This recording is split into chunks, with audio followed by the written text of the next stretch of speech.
What's up, guys? Welcome back to another episode of the Coffee and Questions podcast. I am your host, Michelle Verma-Michael, and I am joined today by a very special friend who I feel like we've known each other now for, 2 years or so.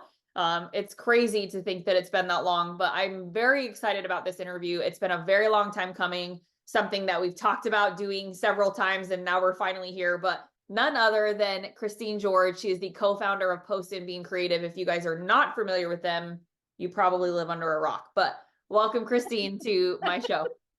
Thanks, Michelle. Thanks for having me. It's so good to be here.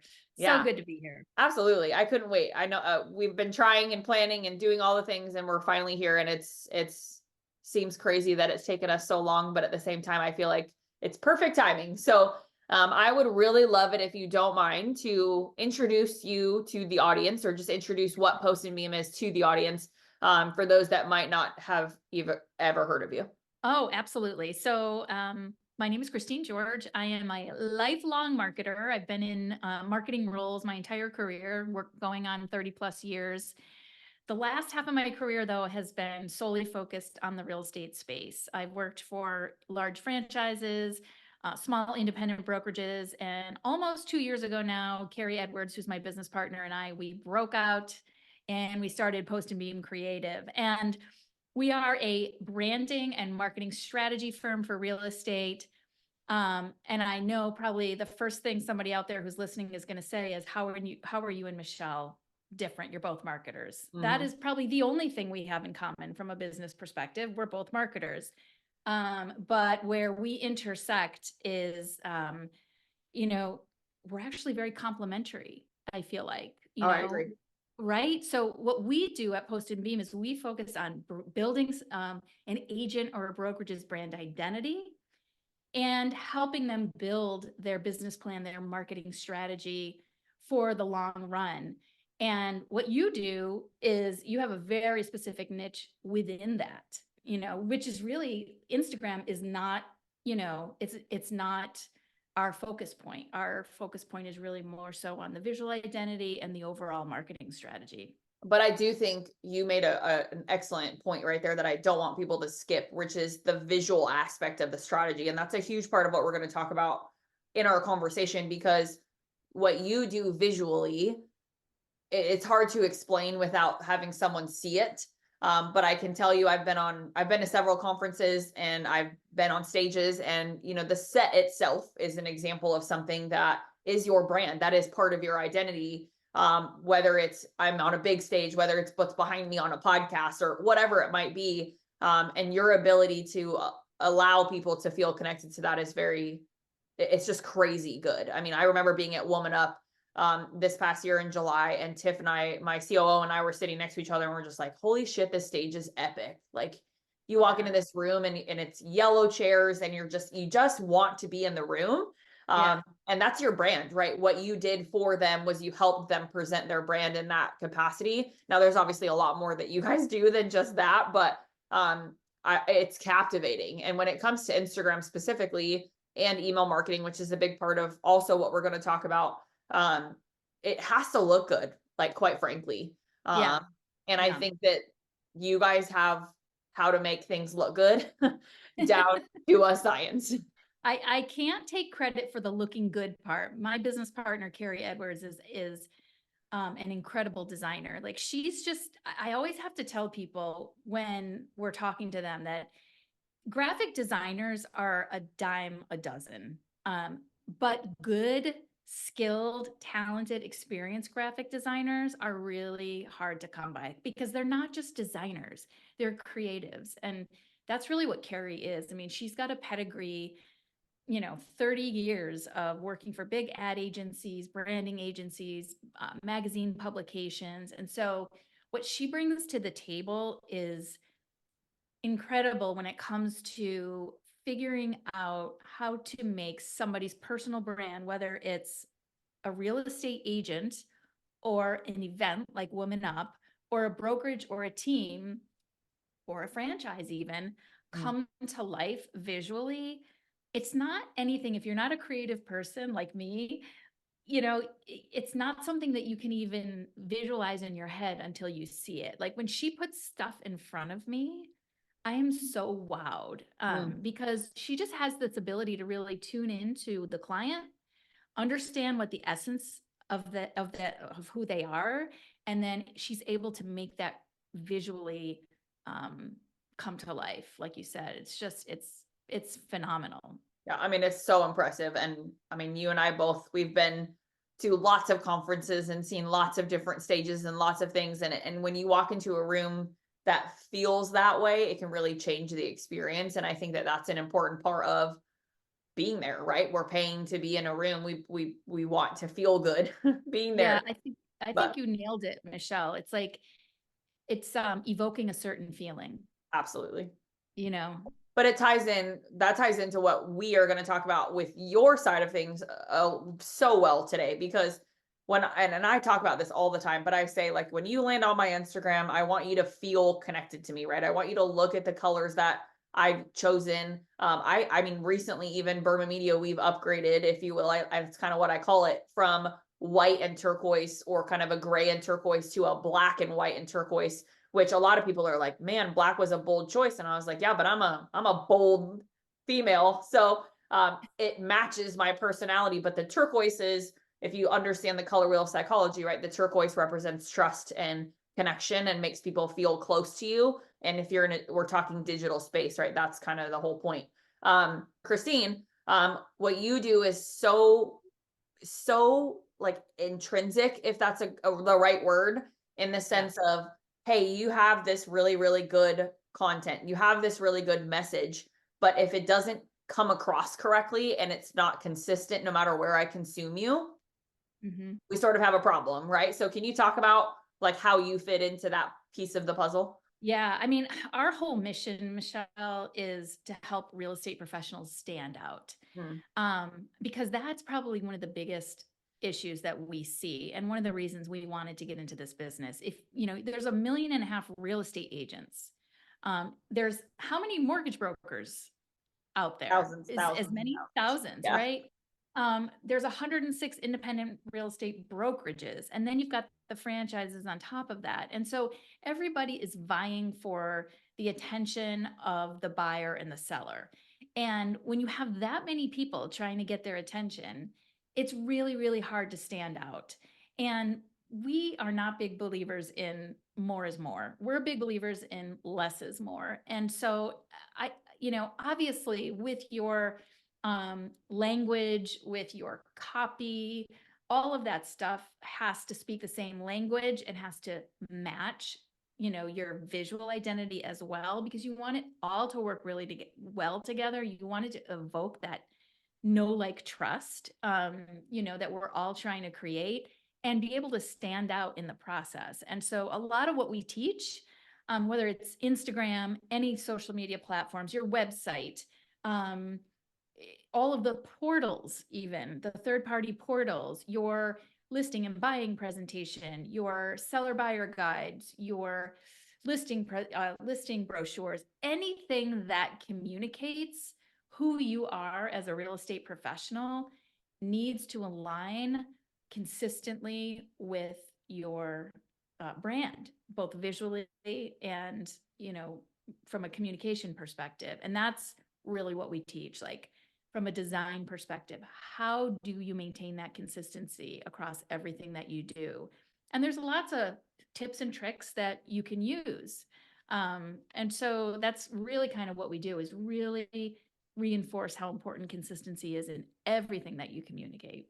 Well, I mean, even take me for example, right? Like when we're talking about the what Burma Media does and what Post and Beam does, and are we on paper, are we competitors or are we collaborators? Because we don't necessarily do the same thing. And I, now that I've spent 2 years getting to know you, we don't, right? Because what I think about is, for me, you open up Beyond the Method, which is my life's work. I mean, it's 100 videos and 27 homework assignments and growing. And I look at the portal and I'm like, it's so plain. It doesn't represent Beyond the Method to the extent that Yeah. all of the other platforms do, right? So Instagram, for me, if you go to Instagram, it looks really good. I hope, right? I hope people think that. But it's very consistent with the branding. If you get emails from us, it's very consistent with the branding. But you go into my portal and I'm like, shoot, that is not representative. And that's what you're talking about. Um, Exactly. for the context for people listening, if they're sort of like, well, can I have an example? That's the example I would give you. But I think one of the things that you do, Christine, that fascinates me is you have an entire course on email marketing, but not so much necessarily the copy, which you Yeah. do cover copy, I know, but it's more so like the visual aspect of receiving an email. Can you talk about sort of the psychology of that? Like when you're helping someone put together an email that goes out to their email list, like first of all, can we just talk about how most real estate agents send, I hate to say that, but they are so bad, guys. Like the Mhm. templated emails are so bad. I do not want an animated graphic saying, welcome to the second stage of the home buying process with like a little stick figure and a house. Like, Yeah. please God, stop. Right. Um, so Christine, will you just speak to that and speak to the, not just the visual aspect of the email, but how Yeah. it's received psychologically? So important. So we created a digital course called Clicks to Closings, and essentially it's a 5-step course on how to create an effective email newsletter, one that is going to guarantee that when your reader is ready to buy or sell, or they know someone who's ready to buy or sell, you are the person that they call. And the reason why we chose email versus social media and everything else is because email actually has an incredible ROI. It makes $36 for every dollar spent. So listen, you own your email list. Nobody can ever take your email list away from you. So if you're not investing time, it's not even expensive, right? Like get a MailChimp, get a Constant Contact. If you've got a CRM, chances are it's got a marketing email platform in there. Whatever you're choosing to use, lean into it. And those that are leaning into it, great. We can help you, make it better. Those that aren't leaning into it, why not?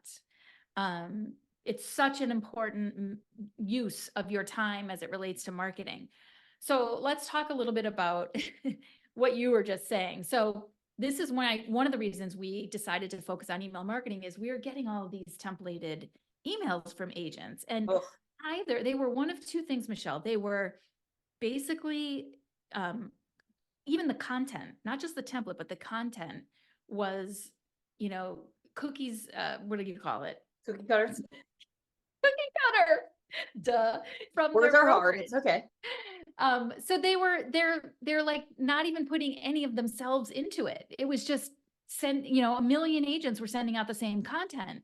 So that was one piece. And then the other piece is you have agents that are just, they don't know what to do. So they're just throwing everything they can into it. And Yeah. so you don't know where to look when you open it up. You don't know what the main message point is. You don't know, you don't have the time to scroll down and read everything. It's just completely undigestible. So what we do in this course, one of the biggest things we do in this course is help them to understand how to create a template that is digestible, on brand, and something that is going to get people to open and click once they're inside. So at Post and Beam, we get on average a 54% open rate for all of our emails. Our weekly email, which is our Sunbeam newsletter, actually gets higher than that. It's 61%. Now, the average across all industries is 25% open Mhm. rate. On a good day. So we're doing great. And so that's really what you want to strive for. You want to get a 50% open rate or more. And that's really what we help to do in this course, is to help people understand how to create a template, how to create subject lines that are people, really compelling, they're going to want to open.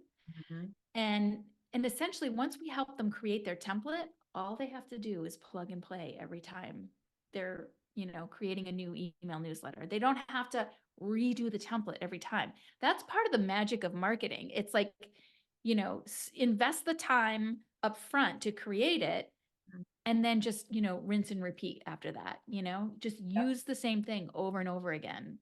And then you become memorable. And it creates consistency, which is a big part of what we talk about in our worlds, right? We talk about you have to show up, you have to be consistent. I feel like consistent, or the word consistency, is like the Voldemort of the year, or like the Voldemort word, right? Don't say that word. But every year I've been in business for almost 10 years, and I swear every year it's the same. When I talk to clients, it's like, I want to be more consistent. I want to be more consistent. Yes. Like okay, how are you doing that? Right.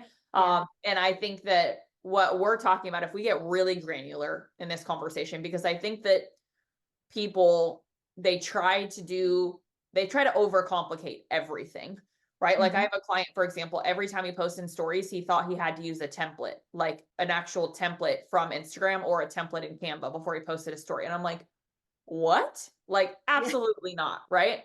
But there is something to understanding that the simplicity of that part of the platform is designed to be very simple. Now, when we talk about email marketing, when we talk about Instagram, these two things connected, I think is very important because what I do is teach people how to outbound prospect on the platform and generate conversations that lead to conversion. Well, then guess what, guys? Where do those people go? Into our CRMs, right? Then how are we connecting to the people that we are putting in our CRMs via email? And then the visual aspect. So it's kind of like a loop, right? If you think about it, the visual aspect of what you're doing via email, it better look good to get opened. And then Yep. if it looks good and it gets opened, you better push them back to where you want them, which should be social media. Yeah. In this case, for my conversation, Instagram, because that's my platform of choice, always has been, right? Yep. Um, but when I look at your emails, because I get the newsletter, right, every weekend, or every week. I don't even know what day it is half the time. I Mhm. think it's Tuesday today while we're recording this. You guys might be listening to this on Friday, but for Christine and I, it's a Tuesday. But the reality of it is if I get an email from someone and then I go consume them on social and they don't look the same, we have Mhm. a problem. Or So sound the same. They wanna look you want them to look the same and sound the same, you yes, so know? speak to that if you can, Christine. Speak to that Yeah. of like not just because I know copy is a love language of yours, like what to say, how to write it is really Yeah. something that you focus on heavily. And I think that also ties into caption writing, right? Like what are we writing as far as 100%. captions? Yeah. Because are you using AI to write your captions or are you writing your captions? Right. Yes. So what you say, how you say it is just as important as how you look. Because if the two don't align, then it's very confusing to the person who's looking at it. Mhm. And you do a great job, Michelle, with your emails. Here's one of the things I love about your emails. They're quick, they're short. Um, you you don't have the entire text blocked up together so that like it looks overwhelming to have to read. Listen, we're in the world where people are like consuming sound bites. Yep. You know, they don't want to read a huge long piece of text. Your emails do that so well. You know, you break them out so that I can boom, boom, boom. I can consume it in a matter of 30 seconds and get the point. The other thing that's great about your emails and your Instagram is the same way is you speak in your own voice.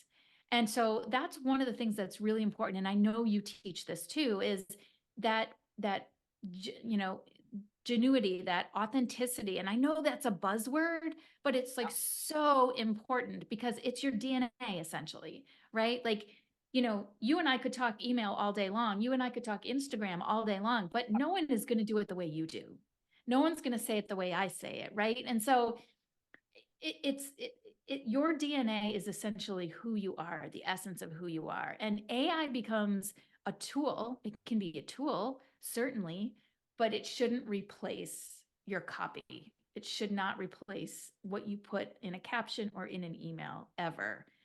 I will be the first to tell you that what I do is I write my whole thing out, whether it's an email or a caption for Instagram or whatever. Then I put it into AI and I ask it, I say to Chat GPT, how can I make this better? And it will tell me, like you could like go into depth a little bit more over here, or you could use words like this over there. Um, the other thing I do is I say, polish this up a little bit.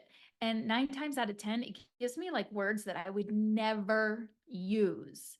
But it structures sometimes my sentences in a way that I would speak. So I'll take those words out, I'll add in the words that sound like me, and boom, there you go.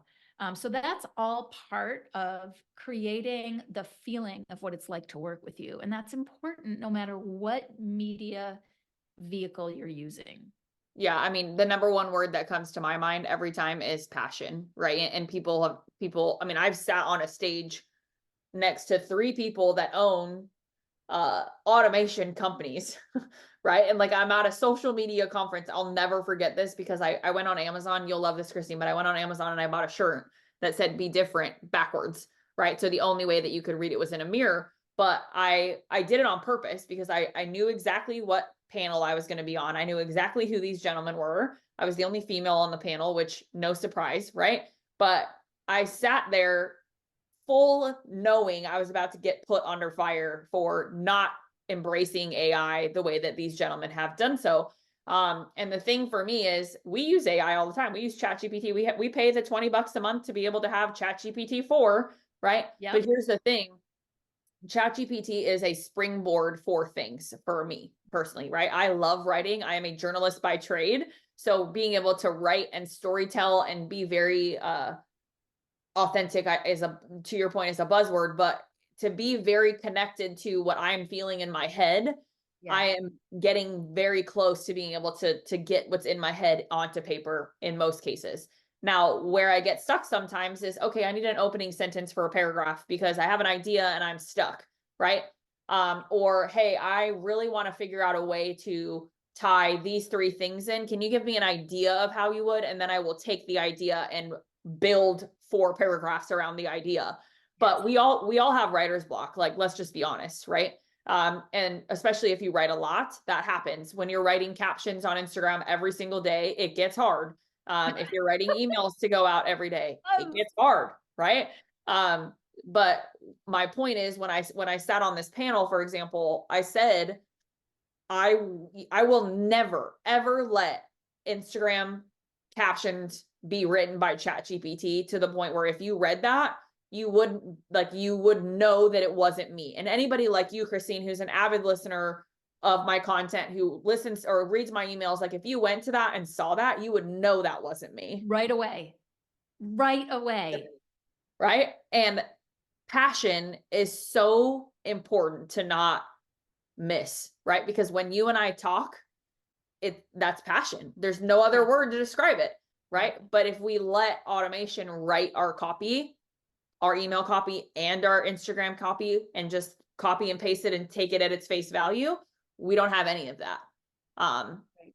and that's a problem. But Look, I do think that the visual aspect of what you guys do via email, um, I appreciate the compliment on ours. We've taken a lot of pride in how we write emails. But what I will say is, like, when I get an email from you, like, holy shit, Christine, like it's so well visually compiled, which yeah. I just think is underrated, right? I think it's very, very underrated. Of if I open an email and I'm like, damn, this is pretty, I'm Yeah. more likely to read. So if we talk about psychology, right, what's the point of marketing? Capture attention, keep somebody's eyeballs on there as long as possible, because the longer we keep their attention, the more likely they are to what? Bye. Convert, Yep. right? Yep. So can you talk about how you combined the two? Like when you were building the course, um, clicks to closing, when you're talking about combining branding and copy, what does that process look like? And like, what would you tell people who Well, might? I'll tell you, one thing that's really, really powerful about Post and Beam Creative is Carrie and I. We are so different. You know, she's the visual aspect and I'm really the marketer.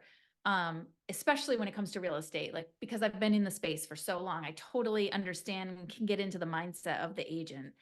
And so the two of us together is like incredibly powerful because we took the first half of the course and Carrie did the whole thing. Like she wrote the content for it, and she did all of the videos and the teaching, because that it was all around the design aspect. And she taught the students how to create a header and why using the same header every single time is so important.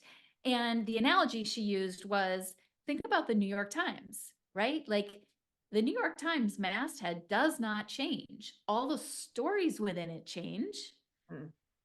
but the masthead never changes. Same thing for your email newsletter. It needs to stay the same all of the time. So she went into detail about all of those kinds of things, how to use consistent color palettes, how to use consistent typography, how to visually structure it so that it's digestible using thin lines in between each article. And that was like the first 3 modules of these 6 modules. The module 4, 5, and 6 was all my wheelhouse. It was, how do you write compelling copy that people want to read, that's going to keep them on your page, that's going to entice them to click and learn more, whether it's on your Instagram account or a click to your website. How do you write and craft attention grabbing subject lines? How do you know when's the right time to schedule and send it out? How do you track and measure and then, make adjustments? So all of that stuff is really in my wheelhouse. And so those last 3, and there was a bonus AI version, AI module, that's all my wheelhouse. So when you take those 2 pieces together and you combine them, as you know from reading our Sunbeam weekly email newsletter, like you've got the beauty and the Beauty in the structure and brain. the copy. Yeah, I mean, I say that very lightly because Carrie is extremely bright. We have very, very different skill sets, and combined, it's just really powerful. Now, not everybody's going to have a Carrie and a Christine, right? We're talking about one real estate professional who is trying to do 100 million things at the same time. The beauty of this course is, you don't have to be super skilled at design or writing copy. We show you exactly how to do it so that you can get the most out of it. Well, I also think it's micro adjustments, right? And I think that you and I both, as coaches and people who are doing this at a very high level, you have people that will come in and they like think they have to do every single thing all at the same time. And they're like, oh my gosh, I'm failing if I'm not. And I mean, that is just so far from true. I mean, how long have we been in the business that we're in?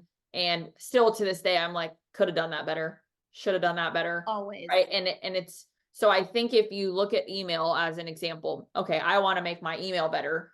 Let's focus on the visual aspect first, right? Let's make sure that we understand how to make it look good. That's a process by itself.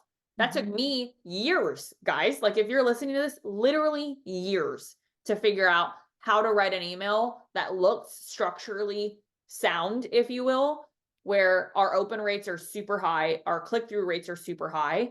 How many clicks are we offering? Right? Because that's also a big conversation, right? How many opportunities do you give somebody to click in their newsletter or in your newsletter? Because I mean, I had a client who we studied her analytics. I kid you not, Christine, you would have died, right? Like she had like 14 clickable links in a single newsletter that went out every month to her list. And I asked her, and we'll leave her name out, but I asked her, I said, I want to see your analytics. I want to see every single one of the links that were in that email, how many clicks each one got.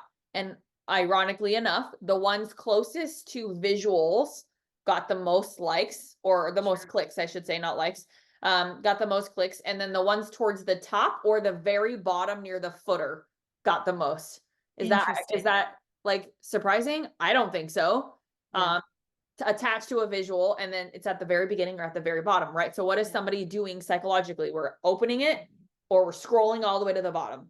Yeah. So well, that's one of the mistakes people make, we notice, was, they feel like they have to write the entire article. So you've got like 5 articles that are like 500 words. You don't want to do that. Like, think about it like you would consume an online newspaper, like you've got 3 or 4 different sections. Give them a little teaser with a button to click if they want to learn more. That brings them back to your blog on your website, brings them to your YouTube page, brings them to your Instagram page, whatever it might be. I do want to get back to something you said in the beginning, when we started talking about email, Michelle, which was, you engage people on Instagram, you get their contact information, you put it in your CRM, boom, now you're building your database. Before you do anything, you need to build your list. And at the end of the day, your goal before you do anything, if you're trying to build your business, is to build your database. Your database is your most important asset. And all of these pieces that are in the marketing mix, whether they're Instagram, TikTok, Facebook, LinkedIn, speaking at conferences, putting on a buyer seller seminar, using a lead magnet, whatever it might be, your goal, attending an open house, your goal is to get that buyer or seller's email. That is always your goal. And so Instagram, for example, is a huge way to put your message out there, to build the awareness about who you are, what you stand for, what it's like to work with you, so that you can use that as a tool to get, an email and start to build your list. That's really what you want to do at the end of the day. All of this is so that you can build your list, so that you can grow your business, right? Well, and at the end of the day, like World War III happens, right? Knock on wood, that never happens. But and social media goes away. What do we do? Right. Right. And that's a big conversation. My business coach tells me that all the time. He's like, if Instagram goes away tomorrow, which knock on wood, not happening, right? Um, how would I make money? And the answer is my email list, right? I mean, we have close to 14,000 people on my email list, and those are people who they opted in. They chose to do that. That wasn't like I bought a list and just like uploaded them.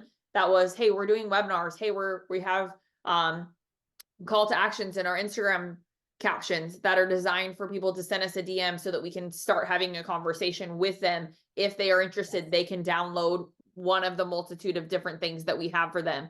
All of it is this loop. And I think that that's like, if I can zoom us out of this conversation, Christine, you and I are the definition of a loop, right? You have to have both, and both Yeah, of them have to work together to close the loop in order to generate the sale that the real estate agent or the mortgage professional or whoever wants. that's Um, right. and I think that your copy on Instagram is equally as important as your copy via email, and they should be pretty much the same. Like, and I think that's the other thing. I have a big question for you, because this is something I've even thought, like personally, and I guess I've never even asked it out loud. But when I write an email, I think in the beginning of my career, I thought I needed to be more professional in my email, right? I needed to be Mm, a little bit higher language. People needed to think that I was a little bit smarter than I am. Um, I think I'm pretty smart, hopefully, but in general, right? Like I felt like sort of a fraud in the email world initially, right? yeah. Because I felt like I was writing in a different way based off of how people want to consume email, whereas social was more of this like kind of casual, lackadaisical. I can sort of, if I spell something wrong, it's kind of like whatever, but at the same time, I can use different language. I can be a little bit more fun and Mhm. sarcastic, if you Yeah. will, in a social caption as compared to email. What would you say to someone who's thinking maybe the same thing? Like the platforms are designed to be different, but are they? Yeah, so it's a great question. And I'll tell you what we tell our clients. First of all, just to set the stage, we're in the relationship business. And so you don't build relationships solely on, what you know on a professional level. I think the thing that one of the things that social media did for us was it allowed us to not have to compartmentalize our professional brain from our personal brain, our professional life from our personal life. It has really blurred those lines. And at the end of the day, I think that personally, I think that's a good thing, because Michelle, I want to know you as a mom, as an entrepreneur, as a wife, as a friend. Like, if you and I were just sitting here talking about Beyond the Method and Instagram and email, like, I love that stuff, but like that's only one side of you, Like, for me to really appreciate you, I need to know more sides of you. And your clients feel that way too. Like, everybody who's working in our space, our clients want to be able to like us as much as they trust us with their biggest asset, And so the same rule that applies to social media applies to email. Like, whatever you're going content you're going to put in there, it think of the 80-20 rule, 80%, professional, value added information, educational information that is going to serve your reader. And then also, 20% personal. Like, do share something so that they can get to know you, that they can relate to, whether it's you as a parent or you as a runner or maybe you're a horseback rider, or maybe you're into music, or maybe you love to cook. Like, I don't know, everybody has a passion, right? And so I think if you share that, it also makes you more relatable, which in turn makes people like you and feel like they know you.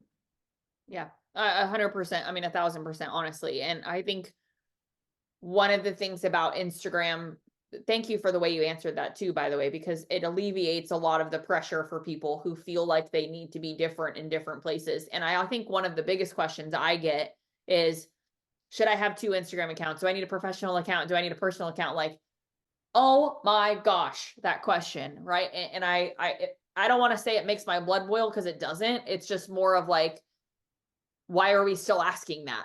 You Yeah. know?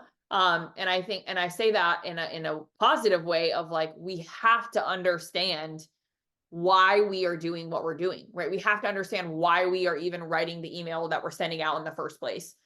We have to understand why we're writing an Instagram caption, and like, what's the purpose of what I'm about to share. And I will tell you, Christine, because maybe you do, maybe you know this, maybe you don't. But my biggest sale ever off of Instagram, my biggest client I have ever gotten off the Instagram platform, was a $33,000 client. He paid in full for 6 months to work with us, right? I mean, that's amazing, right? That's somebody who felt very compelled. Do you know why he said that? He Tell said me. that because he was like, you just show up no matter what. Like, he's like, I've seen professional Michelle's done up, obviously got her hair done, has her makeup on. I've also seen Michelle running outside with her hair on her head, no makeup on. I've also seen Michelle as a mom. I can tell that she's a wife and that she values her family. And I can also tell that she's really not afraid to tell people that she doesn't like something or that she disagrees. Now, how did he know all of that, right? Because he's on our email list. He consumes me on Instagram. He gets all of me, both business, both professional, Yes. personal, all of it, Yes. right? So I mean, I was honored that he said that. He like, and the fact that he knew all of those things Yeah. just from consuming emails and just from consuming my Instagram, you're like, okay, I'm doing my job, right? And Yep. the other thing too is, Christine, you and I both know we're not for everybody, and that's totally okay. Mhm. Mhm. Um, but Yep. I love when I read emails from you or from anyone for that is like talking about their personal life. Like, Yeah. Pam Blair is a very, very fun mutual friend of the two of ours. She does her weekly like market update from the top of a freaking mountain that she hikes every week. Like, It's beautiful. on Yep. what planet is that not like Yep. insanely amazing, right? Yeah. It But is. that is Pam's brand, that is Pam's personality, and that is a personal side of her marketing that is so beautifully interwoven. Uh, Yes. Yes, it is. gosh, she's nailed It it. is. I think, when you come from a place of service, it becomes so much easier just to be who you are. Mm, Because when you talk about real estate or you talk about your business, whatever your business might be, you're coming from yourself. When you come from a place of service, you're coming from who you are at the core, no matter what it is you talk about. So I think that's really important. Come from a place of service, and then all the rest will just fall into place. Um, yeah, I think it's really, really important. Um, I and agree. and to not be afraid. You don't have to tell your deepest, darkest secrets. A lot of people are private, right? Like, you don't have to put it all out there, but I don't know, a little bit goes a long way. Yeah. I mean, there's the number one example I can give is my postpartum, right? And I've talked about this very openly on podcasts, on my own podcast here. I've talked about it in emails, and I'm very forthcoming about it because it all of us women, I shouldn't say all of us. That's an assumption, but a large chunk of us, I will say, go through some form of postpartum, whether that is Yeah. severe or not, dependent on the person. But I went through it really bad, like really bad, moving to a very small town with no friends and no family and a 2 week old, and having a husband go from working from home full time and being in school full time after being retired from the military to now he's at work all day for 12 hours was so much change in such a short amount of time, on top of also trying to run a company. a big company at the time. I mean, I had 11 employees when I brought Knox home. So it was a lot. Um, Yes. and being able to openly talk about that. Now there are boundaries, right? There are certain things that I'm not going to share. Nobody needs to know some of the things that go on when you go through that experience, but the amount of women, and Mhm. hell, men for that matter, that were reaching out and felt very connected to my story or to the fact that their wife had a similar or whatever it might be. Um, that's really beautiful, right? And our It emails give is. us It's, the I uh, think the emails give us an ability to be longer, right? Like emails, you can be a little bit longer winded, whereas social media is a little bit shorter. yep. But how lucky we are to have both platforms to Well, do. and I think it's really important that you talked about that because I think that's the other thing that in our industry, in the work that we do, not every industry allows you to be fully who you are. And so I think it's a huge benefit that we have. I shared 4 years ago that I had breast cancer and I shared my entire journey. And so very similar, like people come out of the woodwork, because they're like, oh my God, you basically told my story, or I suffered this way too. Like I had postpartum and this is what happened to me. When you're going through things like that, whether it's postpartum or cancer or whatever it might be, divorce, I don't know, whatever it might be, you feel alone. You Mhm. feel alone. And so to be able to talk about it openly and have other people not feel alone because you're sharing your story, I think that is incredibly beautiful. Now, I'm not saying that, as a real estate professional, you have to go out there and talk about your cancer, but it is one thing that if you're willing to do that, it draws people, it attracts people to you because, maybe they're not able to go out there with their story, but they can relate to you and you've opened sort of a space for them to be able to talk. Well, and I think most importantly, we were put on this planet to, as humans, right, to be in relation with other humans, right? Like that. I mean, ultimately, I'm a God person. So for me personally, that's my thought process, right? Like I was literally put on this planet to find a husband at some point in my life and to build a family and to have this little home that I get to nurture and raise. And so special, right? But when you talk about, for me, when I talk about Instagram, I say it's our job to build a community, right? Mhm. And a community has sort of different little pillars that make it what it is, right? There's certain aspects to a community where you're like, yep, that's that community, or yep, that's that group, right? And that's a good thing, right? You want to build. And the thing about email and Instagram, and I know we're short on time, so we'll just have to do another episode. Why not? But building communities is really, really important. And in order to do that, I think a lot of people assume that talking about those personal things will not help us grow our communities in a hyper local market, right? Real estate agents are hyper local professionals. They service specific areas that they are trying to sell real estate in. So when they think of email or when they think of Instagram, they're like, well, how can I use Instagram and tell my story and make it matter hyper locally? Because how, right? Like, how do you connect the two? But that ties into how we write copy, right? That Mhm. ties into how we actively prospect, which is Christine and Michelle. Yeah. And building a hyper local community in your area with your story as part of that. It You would be shocked at how big you can build a network in a very small town, right? And I hate that. I hate when people say that. I live in a super small town, so everybody knows everybody. And I'm like, yeah, but you still have an opportunity to build your community within the community. Yes. So, 100%. 100%. Oh my God. so good, right? Like, I mean, are we done? Like, we should just mic drop and be like, I'm out. I know. But in all seriousness, Christine, I mean, you and I could truly talk forever. And there's so much more that I think we should cover and that we have in our brains that the world needs to hear. I'm a big believer in our voice and knowing that we have one and being able to share that. So, but for sake of time, I am going to be a good steward of both your time and mine and just say, how can people get a hold of you, Christine? And then also, I think if anyone's listening to this and clicks to closings is jumping out at you, which it should be, can you just tell us a little bit about how we can get connected to you and then how do we find clicks to Sure. closings too? Yeah, so I am on all the socials as Christine Carlo George. It's my middle name is my maiden name, Christine Carlo George. And then you can follow Post and Beam at postandbeamcreative.com, and we're Post and Beam Creative on all the socials. Clicks to Closings, it is a super efficient course. It's $99 one-time investment, lifetime access. And that you can find at postandbeamcreative.com/clicks to closings. Thanks, So Michelle. simple and so important. Yeah.